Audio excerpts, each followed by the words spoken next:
Falando em jogar fora de casa, ou não jogar exatamente na sua casa... O Arnaldo pediu um tempo para o São Paulo anunciou... Ah, não. Anunciou que havia uma possibilidade de jogar esse jogo, o último jogo da temporada contra o Internacional no Morumbis. O São Paulo desistiu desse anúncio. Não vai ser mais no Morumbis, não vai dar tempo do campo ficar pronto. Na mesma hora ali, mais ou menos, tem foi divulgado, enfim, foi apurado por muita gente, que o São Paulo arrecadou com os shows aí do fim de semana do Oasis 4 milhões. E que a empresa que cuida lá dos shows vai replantar lá a grama no Morumbi. Essa então seria a notícia boa. Só que ao mesmo tempo é a notícia ruim. Não vai ter jogo no Morumbis, não senhor.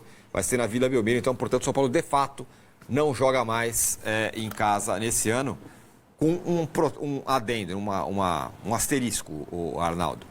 Estava programado um protesto nesse jogo no Morumbis, que não vai ter mais. Pelo menos o jogo, o protesto eu não sei. Só uma coisa, doutor Arnaldo, falar.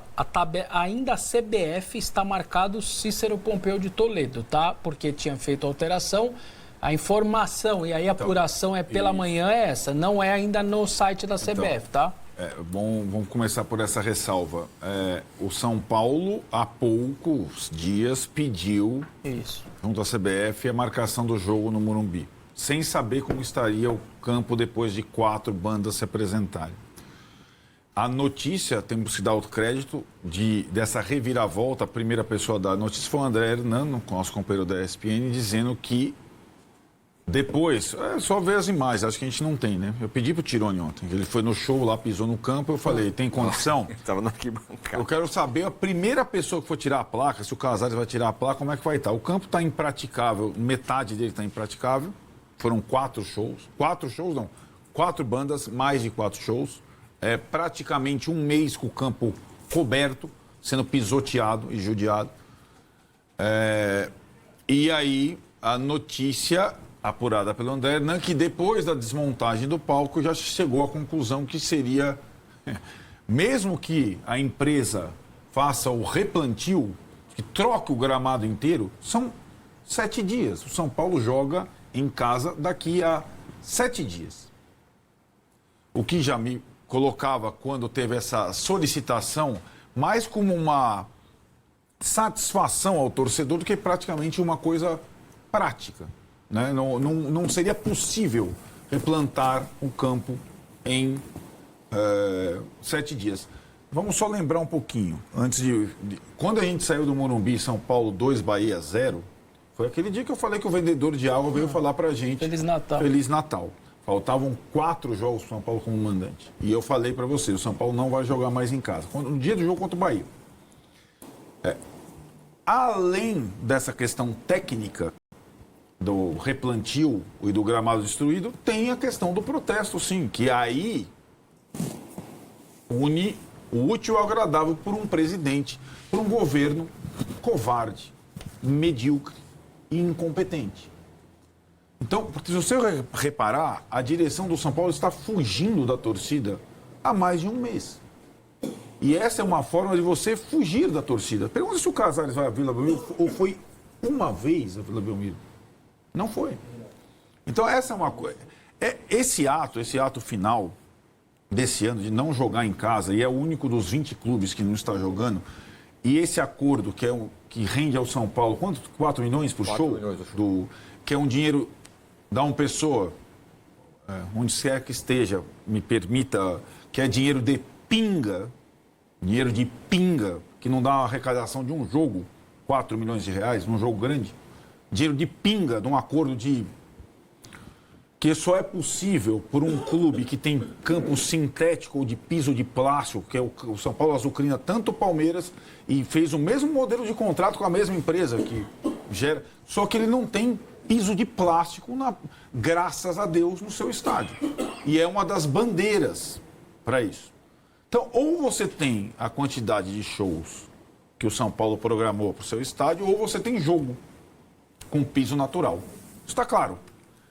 A empresa se responsabilizar pelo replantio já estava no contrato, só que é quando acaba a temporada, certo? Não tem grama, nem gado passa no Morumbi hoje. Não tem nem pasto para comer. Nem o Barão, o cavalo do Massini, comeria o campo pisoteado pelo Oasis. Né? Então, esse desleixo... O governo do Casares acabou um ano antes. Agora, o que a gente vai perceber, faltando um ano antes, é como vai ser se ele primeiro vai conseguir completar o mandato. Essa é a primeira questão, é uma dúvida que eu tenho.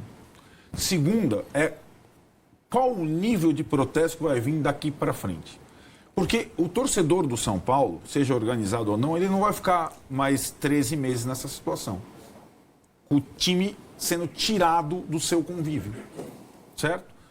E, obviamente, com essas decisões, ele, Casares e seu governo, eles mostram que eles não estão preocupados minimamente com qualquer objetivo esportivo na temporada, como não estiveram. Tanto que, faltando 4 jogos como mandante, se você ganha os 4, você vai à Libertadores. Né? Só que você não tem campo para jogar. E, se ele for a pré-Libertadores, se herdar a 8ª vaga, já tem show para os dias da pré-Libertadores. Né? Então, essa circunstância, ela vai deixando ingovernável o São Paulo. E nós vamos ver aonde isso vai parar. O reflexo imediato é o torcedor se distanciar, se revoltar, mas eu chamo a atenção para você, desde o início, nas palavras do treinador do São Paulo. Ele, se continuar nesse estado de coisa, ele vai largar. Ele vai largar. E qualquer pessoa séria do time de futebol do São Paulo larga. Jogador larga. Treinador larga. Massagista larga. Que isso não existe o que está acontecendo. E a gente está normalizando. Eu fico pasmo como muita... Eu fiquei aqui um mês xingando esse acordo lixo com a Live Nation, dinheiro de pinga, e todo mundo achando normal isso. Achando legal. Ah, não, porque eu produzo não sei quantos milhões por show, tal, não sei o que lá. Cara, isso é inacreditável o que está acontecendo. O São Paulo não joga o final da temporada na sua casa. E aí vai cobrar do treinador, dos jogadores, que tem lá 16 desfalques, né? Para jogar contra o Fluminense do Zubeuí e depois, putz, se eu conseguir um ponto lá, talvez o jogo com o Inter em casa eu tenha condição de firmar o 8º lugar e ninguém me tira. Nessa briga ridícula com outros 2 times ridículos no campeonato, ou 3 times que são o Corinthians, o Bragantino e o Atlético Mineiro. Poderiam os 4 pegar esse brasileiro e serem cancelados pelas campanhas ridículas que tem. Mas um vai terminar em 8º. De qualquer forma. Um termina em 8º. E se tiver G8, ele joga para a Libertadores. O presidente do São Paulo, evidentemente, não quer isso. Está com medo do seu próprio torcedor. É uma coisa lamentável, para dizer o mínimo. Muito bem. E aí, Vessa? Não joga em casa, agora ia jogar, mas não vai mais. O maior problema não é o estádio, é quem vai estar dentro dele. Você não tem 15, o que adianta? Você podia jogar na Vila, põe todo mundo o time de São Paulo titular. Se tivesse todo mundo, teria jogo e jogaria bem, mesmo na Vila.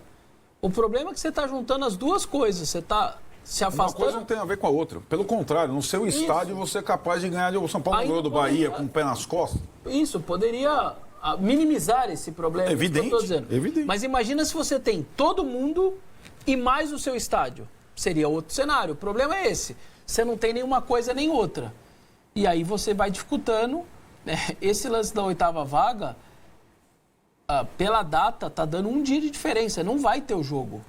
E vai ser uma pré-Libertadores. Vai valer muito o jogo. Você pode ir para uma fase de grupos que te dá 12 milhões de renda e mais $1 milhão por jogo. A vitória mais 100, 300, 1 milhão por jogo. É um dinheirão que dá a Copa Libertadores. Então ficou numa situação muito difícil para o São Paulo. Não tenho dúvida disso, não.